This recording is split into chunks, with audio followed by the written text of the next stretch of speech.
Hey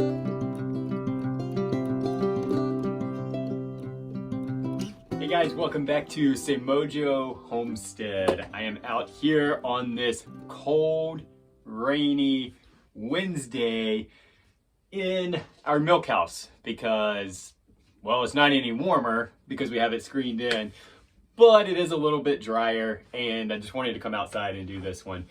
Today, just wanted to take some time and do a quick little devotion. Every now and then I'll throw some of these out there. Our faith is a big part of our life, and so that is a little bit of what we do on this channel. The reason I wanted to do one is because Christmas is my absolute favorite time of year. Very, very, very, very close second is Easter. And so both of those obviously are big Christian holidays. One of the reasons why Christmas is my favorite is not only is it a time for like family to get together and just a season of joy and really just a time where we can kind of push aside all the junk that's going on in the world and maybe in our lives and just focus on just the simple things in life. Another reason why Christmas is one of my favorite holidays is because of the songs, Christmas songs. I love them. I'm one of those people. I'm not big on playing them before Thanksgiving, but I am one that, like, once Thanksgiving comes and goes, it is all Christmas 100% of the time. Absolutely love it. I felt like today I wanted to talk about my favorite Christmas song and why it's my favorite Christmas song. And leading up to Christmas, I don't know, I may, in the next coming weeks, may do a couple more videos like this and just talk about some other songs that I really like, and it's really just because of the words. So I'm a big word person and meaning person when it comes to songs, and I really pay attention to what a song says because there's something powerful when you put music and rhythm to express a thought, and that's ultimately what songs are. So my favorite Christmas song is Little Drummer Boy. It's always been one of those, for whatever reason, that just kind of like tugs on me. It's a story about just this poor boy who encounters the wise men, and the wise men tell him, hey, we're going to see a new king. Come along if you want to. And they, tell him and show him that they're bringing him all these extravagant gifts, kingly gifts for this baby.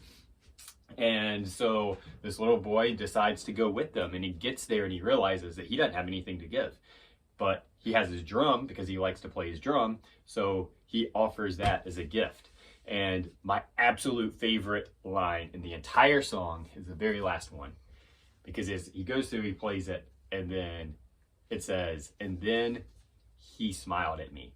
And he, and that being the baby Jesus. There's something to be said about a simple gift that is truly from the heart.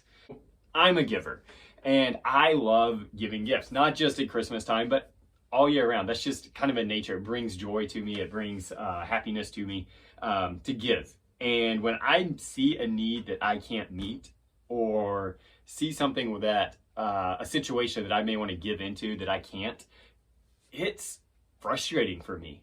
It really is, because I want to do it, but I don't have the means to do it. You see, this boy didn't have anything to offer except for his gifts. And sometimes that's all we need to offer to the world around us. The other thing that I love about this, and just this mindset of when we're talking about giving back to God, there is nothing that we can give God that he hasn't already given us. You see, as Christians, we believe that everything that we have, down to the simplest little thing, was ultimately given by God to us. Anything that we own came from God. He's either allowing us to have it, or he is directly, literally giving it to us, like the very breath that we breathe. And so whatever it is that we have to offer back or give back to God is just that, giving it back to him. There's nothing that we can give him that he doesn't already have. No matter what, as long as it's given from the heart, as long as it is giving with a mindset of wanting to please him, that's all that matters. And I think that also is the case with people. You see, sometimes we get caught up in like how extravagant is a gift, or how big is a gift, or how expensive is a gift, when really what brings satisfaction and joy and thankfulness to the receiver of that gift is when it is given out of the heart or just the pure desire to give and not so much the desire to impress. I'm going to be much more excited about a rock that one of my kids finds and thinks is like this really cool looking rock and gives to me than I am about a card that they bought in the store or my favorite candy that they went and bought. Now, I'm going to be very appreciative of all of those, but what's going to touch me the most is them sharing something that means something to them. Whether it means something to me or not, that's not what matters. It's what it means to them. Because one of the greatest things that we can give is a piece of our heart to someone else. And that's really what that is. That material item in that illustration is an example of their heart that they're giving to me. They're wanting to share a part of them with me. And in this season of giving, let's keep that in mind. Like, there is no greater gift that we can give than a part of ourselves. Now, that may look like a bunch of different things, like the rock illustration. But really, when it comes down to it, that's what people want. They want a piece of you, of your heart, of who you are. And whether that's something major or just small, it doesn't really matter.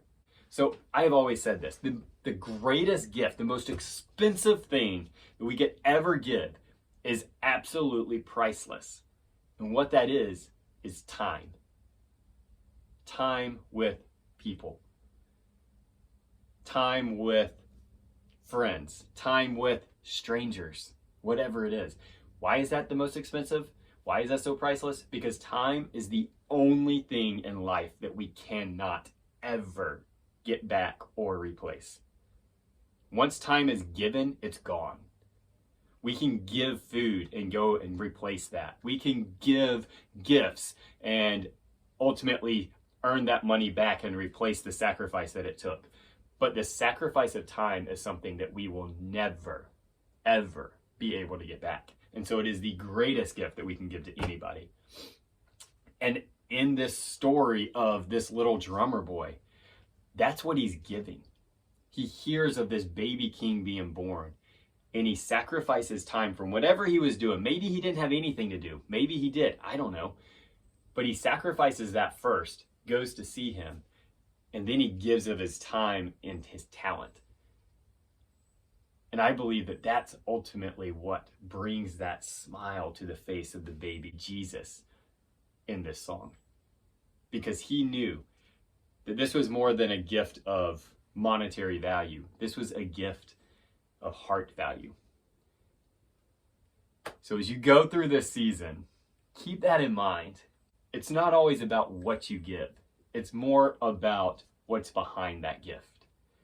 So enjoy your week. Hopefully it's a little bit warmer and drier where you are. If not, hey, enjoy the rain. We at least here needed it. But until next time, be blessed.